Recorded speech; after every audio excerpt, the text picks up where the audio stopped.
Soft music fades in the sound of rain tapping against a window, a small diner sign flickering in the night. Sometimes, kindness comes from the most unexpected places, and sometimes, it changes a life or an entire town. This is the story of Maya Johnson, a black woman in her early 40s, who ran a small roadside diner in a quiet town outside Nashville. She wasn't rich. She wasn't famous. But she was the kind of person who remembered your coffee order even if you came only once.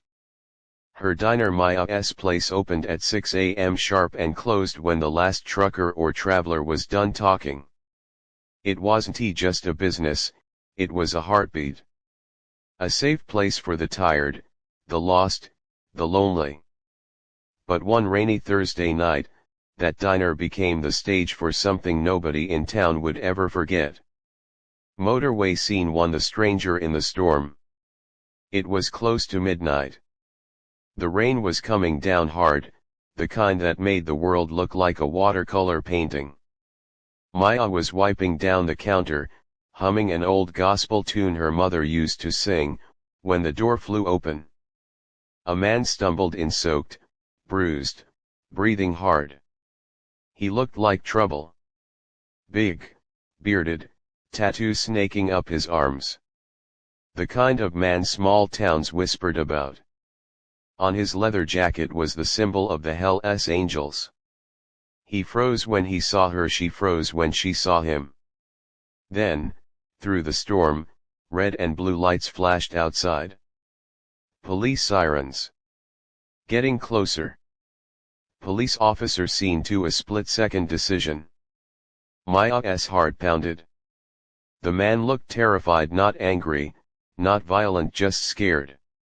He whispered hoarsely, "Please, just 5 minutes. I didn't do what they think I did." Maya didn't know what to believe. She had a choice: open the door and call the police, or trust a stranger who looked like every warning sign she'd ever been told to avoid. And then she remembered something her grandmother used to say, "Baby, if you can help someone without hurting yourself, do it. That's God testing your heart." So, she acted. She flipped the open sign to closed, locked the door, and guided the man to the back pantry. Moments later, the police burst in, 3 officers, dripping wet.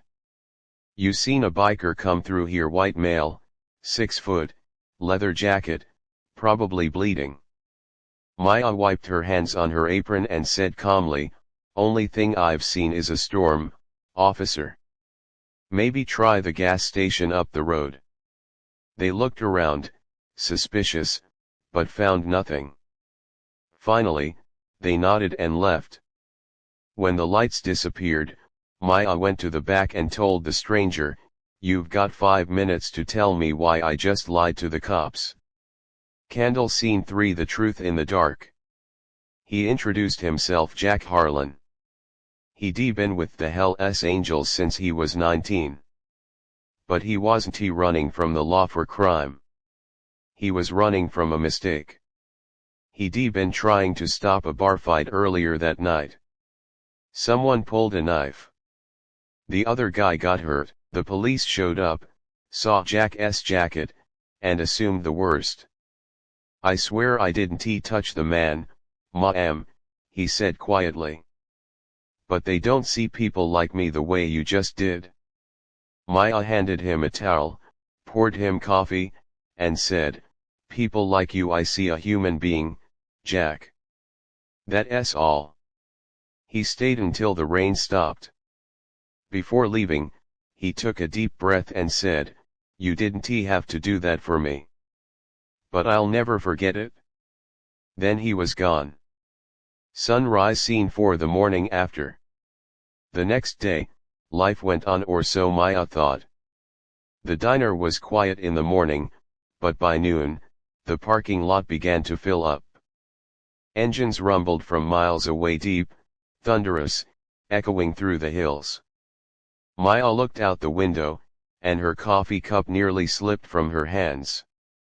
Hundreds of motorcycles, chrome glinting in the sunlight, rolling into town like a moving storm.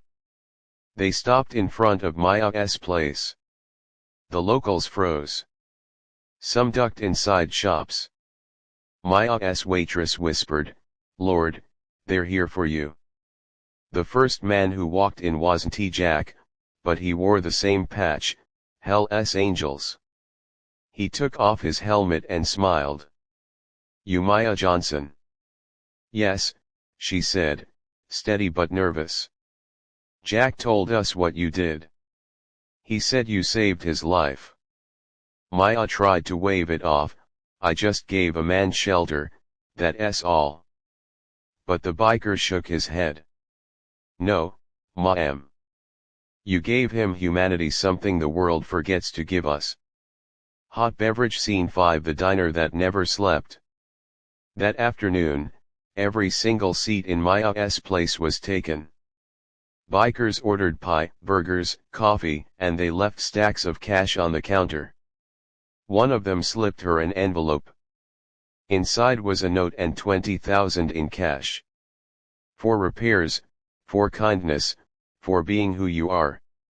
The brotherhood. Word spread. The diner that had struggled to stay open was suddenly thriving. Travelers came from all over just to meet the woman who stood up for a stranger. Reporters tried to get a quote. Maya just smiled and said, "I didn't protect a biker. I protected a man. That's what we're supposed to do for each other." Red Heart Scene 6. The meaning of it all.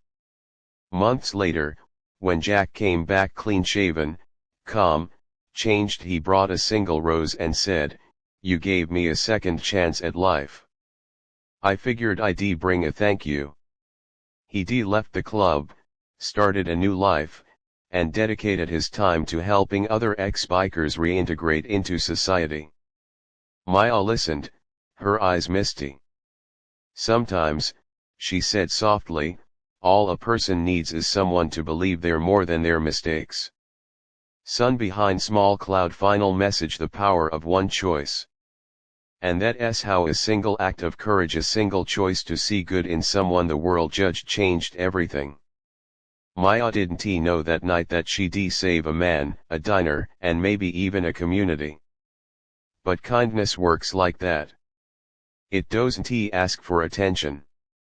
It just happens quietly, powerfully, and leaves the world a little warmer than before. Music swells, sound of a motorcycle revving softly in the distance, fading into the hum of morning traffic.